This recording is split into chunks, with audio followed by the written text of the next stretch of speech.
ओहो प्रहरी चौकीबाट हाम्रो पदयात्रा सुरु हुनेछ। आजको हाम्रो पदयात्रा राम्रो पदयात्रा तर ढुङ्गो भयो जङ्गल बीच यो शिवपुरी राष्ट्रिय निकुञ्जको बफर जोन, इङ्ग्लिसबाट बफर जोन, नेपालीबाट मध्यवर्ती क्षेत्रमा हामी हिँड्नेछौँ।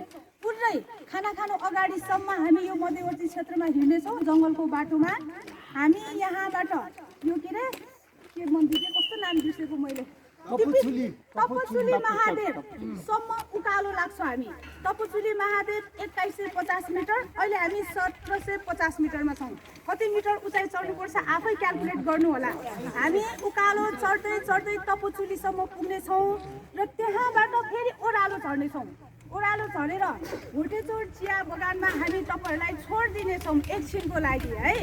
यहाँबाट हामी 2 घन्टामा तपचुली अनि 1 घन्टामा खाना खाने ठाउँमा पुग्नुपर्छ। 12:30 देखि 1 बजेभित्र हामीले तपाईँहरूलाई एकछिन चाहिँ भोटेचौर चिया बगानमा छोडिदिन्छौँ। रमाउनुहोस्, टिकटक बनाउनुहोस्, फोटो खिच्नुहोस्, नाच्नुहोस्, गाउनुहोस्, जे गर्नुपर्छ गाउनुहोस्। तर खाना खाने ठाउँमा 1 बजेभित्र नभए खाना पनि चिसो हुन्छ, पछि हिँड्न पनि गाह्रो हुन्छ। 12:30 देखि 1 बजेभित्रमा जो जहाँ भए पनि खाना खाने ठाउँ तल छ, खाना खाने ठाउँमा आइपुग्नुपर्छ। र त्यहाँ 2-3वटा बाटो छ, यताउति लाग्ने होइन, खुरुक्क लुरो खाने ठाउँमा टक्क आइपुग्ने, यताउति लाग्नु पर्दैन। पछि हालेदेखि गन्तव्य बनाउनेछौँ माथिको। त्यही भएर पुलिस चौकीबाट सिधा ठाउँमा आउने र खाना खाने ठाउँबाट भने बाटो अलिकति हाम्रो मूल बाटो रहेको छ। तपाईँहरूले दुःख गुनासो नगरिदिनु होला। त्यो बाटो अलिकति हामी 2 देखि 3-4 किलोमिटर चाहिँ मूल बाटो हिँडेर गाडी चढ्ने ठाउँमा पुग्नेछौँ। गाडी चढ्ने ठाउँमा हामी लगभग 3 देखि 3:30मा पुगिसक्नुपर्छ। नभए हाम्रो यो मूल गाडी बाटो लामो भएको हुनाले यताउति नहेर्ने चाँडै खाना खाने ठाउँमा आइपुग्ने है त। त्योभन्दा अगाडि फोटो खिच्नुपर्छ। फेरि ठाउँको हामीले एक्सप्लोर पनि गर्नुपर्छ।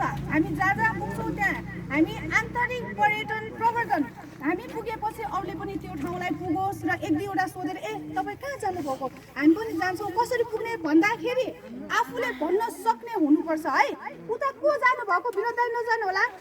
यसरी हामी पदयात्रा गर्नेछौँ र पदयात्रा गर्दाखेरि सबैभन्दा अगाडि र सबैभन्दा पछाडि बस्ने नै छौँ, सबैलाई थाहा छँदैछ।